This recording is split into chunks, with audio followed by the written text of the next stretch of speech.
Assalamualaikum warahmatullahi wabarakatuh. Perkenalkan, nama saya Ella Febri Juanti dari 5B PAI NIM 1810201038. Di sini saya akan membahas 3 materi dalam ilmu pendidikan Islam. Yang pertama, saya akan membahas tentang hakikat pendidikan Islam.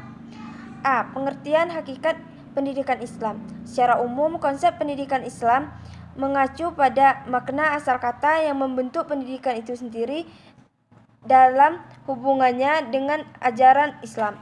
Yang B. Ada sumber dan dasar pendidikan Islam.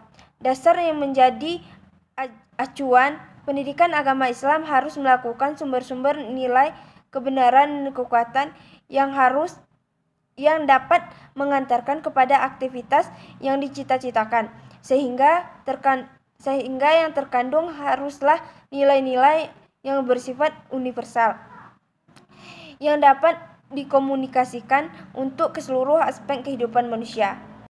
Itu tujuan pendidikan Islam. Tujuan pendidikan Islam adalah untuk mencapai keseimbangan pertumbuhan kepribadian manusia. Terakhir, pendidikan terletak pada perwujudan ketundukan yang sempurna kepada Allah. Yang D, yaitu fungsi pendidikan Islam. Fungsi pendidikan Islam yaitu menyediakan segala fasilitas yang dapat memungkinkan tugas-tugas pendidikan tersebut tercapai dan berjalan dengan lancar.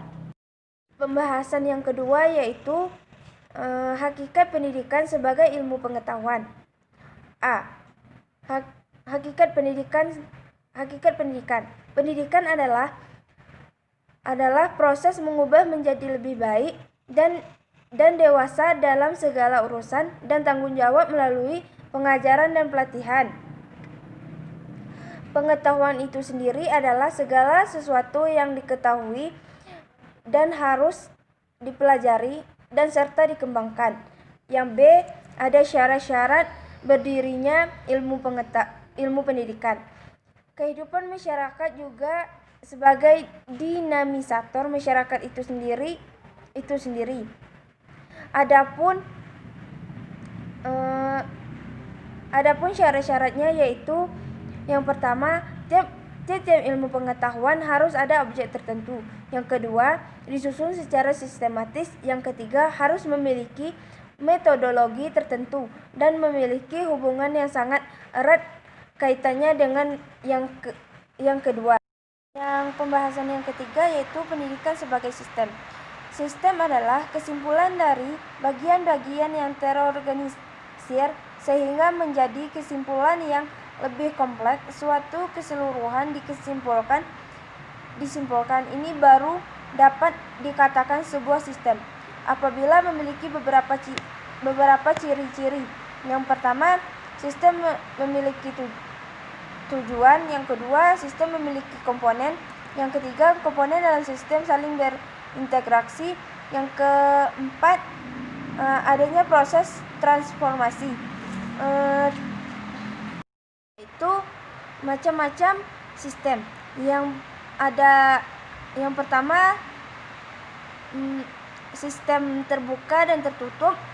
Yang kedua, sistem sederhana dan kompleks. Yang ketiga, sistem hidup dan mati. Yang keempat yaitu susunan vertikal. Yang C yaitu pendidikan sebagai sistem. Pendidikan sebagai sistem diartikan sebagai suatu proses pendidikan yang terdiri dari beberapa komponen pendidikan yang terkoordinasi sehingga terwujud suatu tujuan pendidikan nasional. Sehingga pendidikan juga memiliki komponen-komponen sebagai berikut.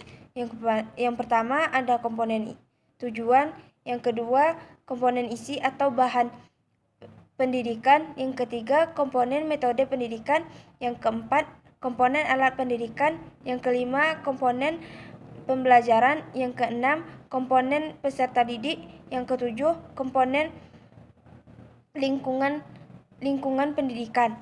Mungkin itu saja pembahasan dari saya. Jika terdapat kesalahan atau kehilafan, saya mohon maaf. Saya tutup dengan wassalamualaikum warahmatullahi wabarakatuh.